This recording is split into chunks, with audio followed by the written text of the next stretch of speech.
everyone experiencing cold weather, except for a few places like Florida, San Diego, Hawaii. Yeah. Gosh, Yeah, you got to go to be nice. Yeah, you got to go to South Florida too, because even Jacksonville was forecasting a low of 25 degrees.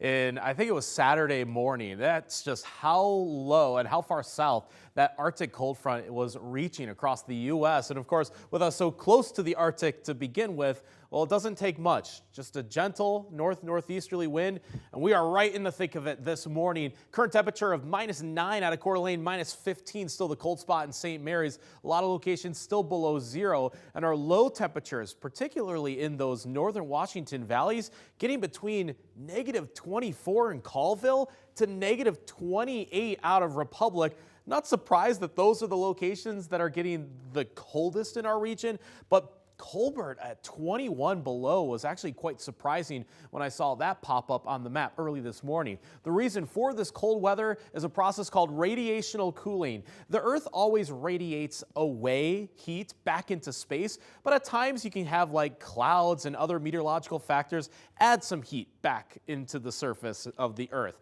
But that's not the case. There's no balancing act. So the temperature is quite literally free fall because of that. And with fresh snow on the ground from Tuesday's snowstorm, well, that just adds an extra element to what we're experiencing right now. So that's why those temperatures just free fell through these overnight hours. And then you add a 5-mile-per-hour wind, and that's putting these wind chills down to about -28 in Sandpoint right now, -21 in Spokane. Saw that kind of in the -30s range earlier on, even when the temperatures were even colder earlier this morning. Wind chill warnings remain in effect for our region until at least noon today. We'll see if that gets extended for one more night.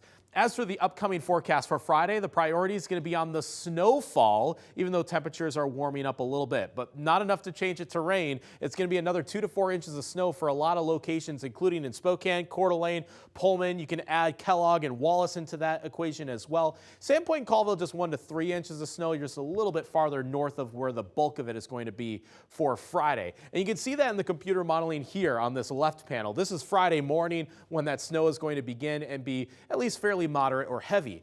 As for Saturday, temperatures continue to warm. There's actually some green on this map. Snow changing to rain for some, but freezing rain is going to be the priority here across central Washington and the eastern Cascade slopes. So those that will be traveling along I-90 towards Seattle, you're going to run into some pretty hazardous conditions from about Ritzville and westward. As for Christmas Day itself, doesn't look like much is going on, but there is a chance for a few scattered showers then as well. And look what happens next week. In the days after Christmas, we finally get warmer, like above freezing warmer. Temperatures will be in the low 40s by next Tuesday, but it will be a very wet and very rainy weather pattern. So expecting wet and slushy conditions by then, and probably some avalanche danger on those mountains because of the rain and the warmer conditions on top of that huge snowpack.